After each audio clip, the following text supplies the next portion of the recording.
Hey folks, so welcome back to one of my in-car videos. And today, as you can probably tell, I'm driving another SUV. Yep, it's one of those months where we test a whole bunch of... Oh, that was close. I'm driving in traffic right now, but I'm going really slow. And if you're wondering what I'm driving, well, it's something very rare. And to see one on the road is what car people like to, or car guys like to consider a unicorn. Because you don't see them very often, and when you do, it's like spotting a unicorn. Like, you know, the Suzuki Kizashi. Do you remember that?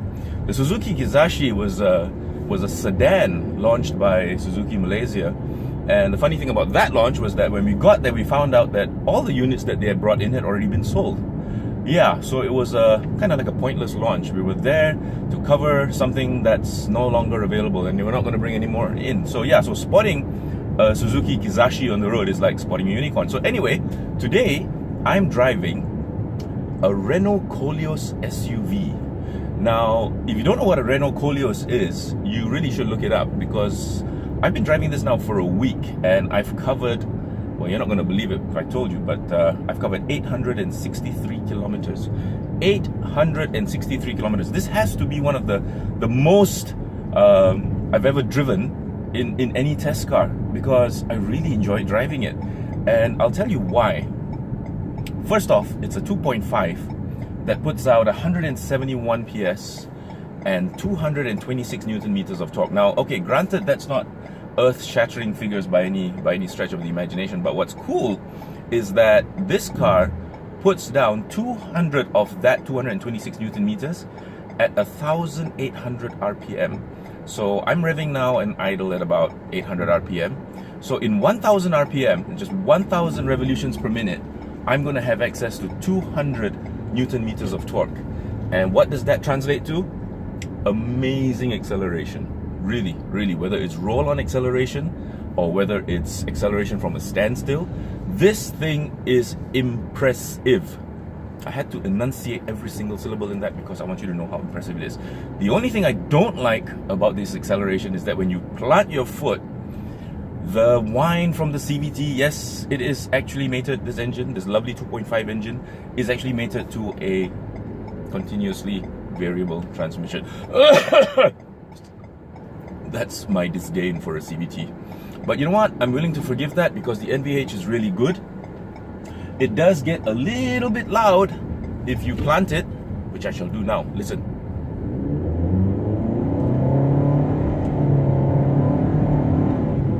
Now, you could say that could be a cross between the engine and the CVT, but on the highway, you will actually know it's actually the CVT that's making all that noise. So again, I don't know who invented the CVT, but it's really good in my it's really good in my scooter. I've said it before, I'll say it again. It's really nice in a scooter, but it really doesn't belong in a car, you know, because I drove the Tiguan before this and it doesn't have a CVT, of course, and it feels a lot better in terms of when you drive it, especially for long distance like I did with this car, straight up north into Kuala Kangsar. It handles really well on the back roads. This thing does. Yep, it does. Surprisingly, for a big SUV, it has ample traction, and you can actually drive rather spiritedly, I would say, and that's putting it mildly, along back roads, especially in that in those areas where, you know, small villages are, and when the road clears, and you know it's going to be a twisty section of road anyway. So yeah, you don't have to slow down to a snail's pace. It's got a lot of nice gadgets. Those who are in the how would I put it, modern age, who love their iPads and their iPhones and their smartphones, they're gonna love the interface on this, because right in the center of this dashboard, I'm not kidding you, it's an iPad, and I'll try to show it to you later.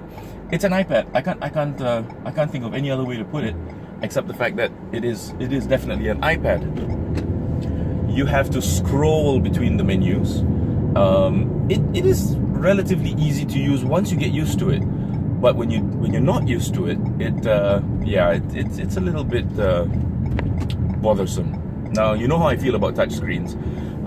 Apart from the fact that they get all smudgy if your fingers are less than perfectly clean, this one is a little bit difficult to use as far as getting into the climate control is concerned, because there's a little tab down here which you have to flick upwards. So you got to put your finger on that little tab, and then you've got to flick it upwards. Then you can get to the screen for your climate control. Now, everybody knows our roads are less than perfect. So if you're bouncing around a little bit, trying to put your finger on that little tab so that you can get to the climate control, it's going to be very, very difficult. And yeah, I found that out to my cost quite a number of times. But these are small niggles. There's other things in this car that are really cool. Now, like I said, it is an SUV, but this one's got four-wheel drive. And you can actually, with a button down here, you can actually lock it in four-wheel drive, which will then offer you quite a decent amount of off-road capability. Normal drive is a torque-on-demand system. So normal drive is basically front wheels. But if you put it in automatic, there's a little what do you call it here? A little diagram of a car that actually shows you what kind of percentage you're getting in terms of drive to the front wheels as opposed to the back. So now I'm like 100%. If I gun it, 25% has gone to the rear. It's pretty, and it's real time, you know, because now I'm braking and it's gone down to 0 again, which means all the drive has just gone back to the front. I don't know what this will do for your fuel consumption. I mean, you should not drive start, stop if you hope to have any kind of decent fuel consumption. But it's pretty cool. And I'll admit it's a little bit distracting, because I was trying to see how much power I could get to the back. So I floor it, and it's like, oh look, 25%. Ooh, not bad. And so yeah, these are little toys, these little gimmicks that keep the drive interesting. Now, apart from that, you get full leather. Yeah, I don't know if you can see it back there, but yeah, it's full leather. Very well appointed. Now, this thing was going for 209,000 ringgit. 209,000 ringgit. So maybe that's why it's a bit of a unicorn, because for 209,000 ringgit, there's a whole bunch of other SUVs you can get out there. I mean, good ones too. But now, with 0 rated GST and promotions that TCEC, yeah, Tanjong Eurocars are having, you can pick up one of these things for about 190,000 ringgit. Yep, 189. Now, granted, that's still quite a lot of money for a Renault. And let's face it, Renault does not really have the best history or reputation in Malaysia. And now I'm speaking about Renaults of the past. Okay, let's. I'll give you a classic case. Do you remember the Renault 19? Okay, this was like many years ago. And every car maker has always got that one, thorn in their side that really, they wish they could erase from memory, but unfortunately they can't. The Renault 19 is the Achilles heel of the Renault brand. I mean, anybody who bought that car, or anybody who knew anything about that car, anybody who had a friend who bought that car will know what I'm talking about, because that car was shiversome. And not only was it in terms of reliability not so, it was not tropicalized for our climate. Now, as you know, in Malaysia, we get the kind of other countries don't get the kind of rain and heat and humidity that we get. I mean, our humidity is so crazy that it has a way of actually creeping into electric circuitry and shorting them out. Humidity, I'm not even talking about splashing water from your garden hose into your ECU. I'm talking about pure humidity. Our humidity is so high that a certain continental bike maker, who shall remain nameless, had a big issue with humidity getting into their electronics and into their switchgear. So much so to the point where owners took it upon themselves to actually carry spare switchgear when they went on long distance trips, because anytime that cuts out, you can't start your bike. How crazy is that? Our humidity is that potent. So anyway, that car was not tropicalized for Malaysia, and it had a dashboard that would actually melt. I had a friend of mine who actually put coins on his dashboard, went out for a whole day, came back, it was bloody hot, and he found he couldn't remove the coins after that. They had actually melted into the top of the dashboard. They were there for good, so he left them there as sort of like a signature piece. God bless his soul for doing that. But yeah, true story. Yeah, this is not fake news, true story. The Fiat Tempera, do you remember the Tempera? That was even more shiversome. Cars that have not been homologated or tropicalized for our climate are bound to suffer, and what they suffer the most is in terms of the electronics and in terms of their trim. The dashboard gets the brunt of the heat. So like I've always said, if you get a new car, regardless of make, put one of those heat resistant tints on the front. Not black, because that's really going to screw up your night driving. There are clear heat resistant tints, the ones that just cut down the UV, and that's the killer basically. The UV is what kills everything. And so yeah, get that done. So anyway, back to this car. It's got no tint whatsoever. There's a huge amount of glass area around this car, as you can probably see. And so visibility is really good. You're sitting up high. Electronic driver seat gives you an infinite amount of adjustments. And it's just been absolutely the most unexpected surprise ever, really. An onboard computer has been telling me that I've been averaging, what, let's see, 10 liters per 100 kilometers. That's not bad at all, because I've been driving like a maniac. Okay, semi-maniac. I should stop calling myself a maniac. Okay. So it's good on gas. It's really comfortable. The NVH is nice. It's very well appointed. Leather steering wheel, leather wrapped. I mean, for real, it's not Fox leather. Or Fox stitching, for that matter. Electronics everywhere. And that might be a little bit worrying, because, yeah, this car has a lot of electronics. I'll give you one example. If you've got the key fob with you, and you walk away from the car, if there's nobody inside and it senses there's nobody inside, it will lock the doors. Now that's a good thing, because a lot of times I'm sure you've done this before, you get to where you're going, you park the car, you lock it, and then you walk off, and then about 10 minutes later you're thinking, shit, did I lock the car? I do that all the time. I don't know if that's just me, I'm sorry, but yeah, I'm like, oh man, did I lock the car? So you know for a fact that if you got the fob with you, your car is locked. Even if you forgot, the car will lock. Yeah.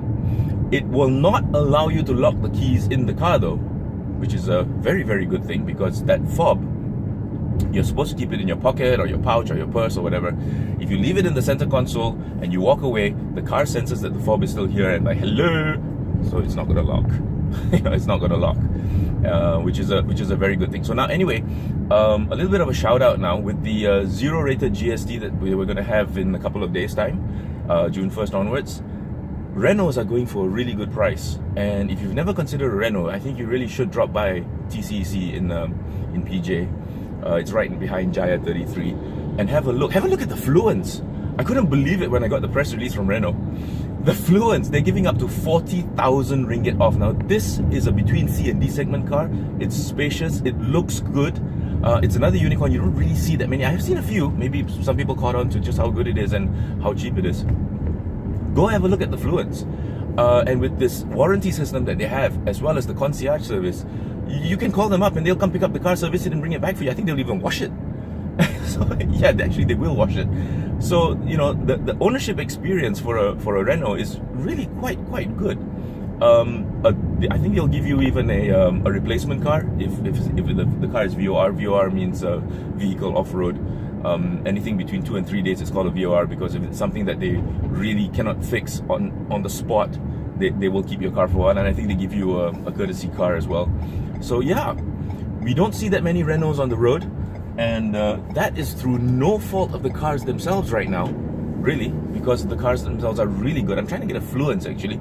After I heard that, you know, it's 40,000 ringgit off now, I wanna see for myself again. It's been a long time since I've driven the Fluence. But I do remember my impression of it being quite favorable. So yeah, I want to get a Fluence, and I want to review that again. So hopefully they have a demo unit still available, if they haven't all sold out already. Yeah, and you know, I'll get back to you on that. But in the meantime, looking for a big SUV, something that you can use daily out of town. I used it out of town. I used it more out of town than I did for while I was in town. Because in town I would normally use a bike. You know, I'll be honest with you, in town I'd rather use a bike. So I used this a lot more out of town, and it was brilliant. Really, it was. Give it a go, give it a shout. You never know, you might really like it. And you know, it's unique. There are not that many on the road. I didn't see another one while I had this on review. I didn't see another one. It comes in 2-wheel drive, it comes in 4-wheel drive. So the 2-wheel drive ones are even cheaper.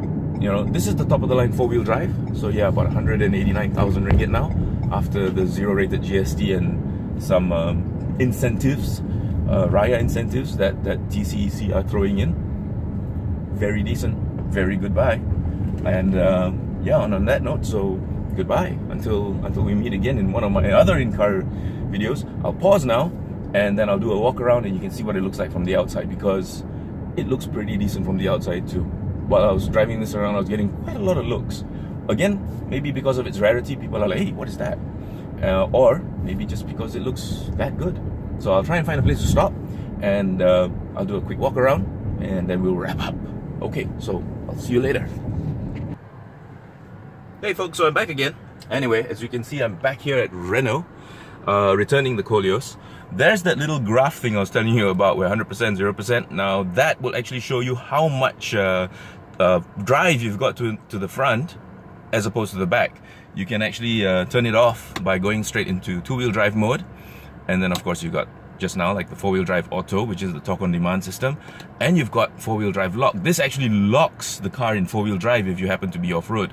Don't really use this when you're on the road, so keep it at either two-wheel drive or four-wheel drive auto. So this is the interface I was telling you about. Can you see it? This thing about reflections, you know, it's really bad. So yeah, there's that little tab for the climate control I was talking about earlier. So you have to actually put your finger on it, and then it goes up, and then of course you can change your settings for the speed. So yeah, it's all a touch screen, and home.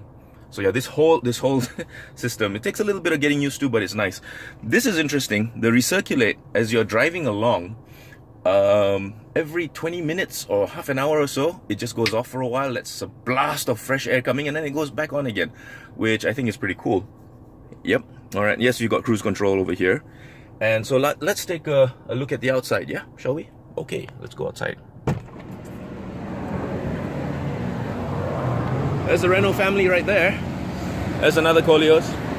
And there's the Captur. Captur's going for a really decent price right now, so, you know, have a look.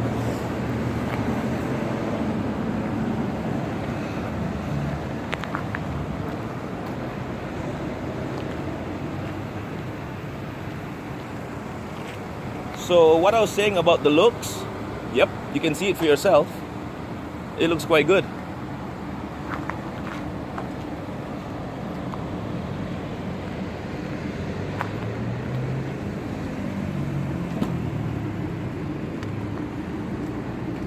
Automatic tailgate.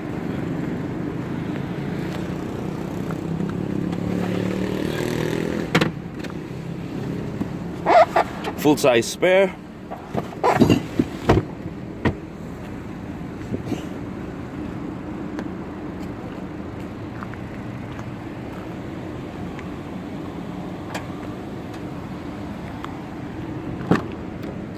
And here's what it looks like from the inside.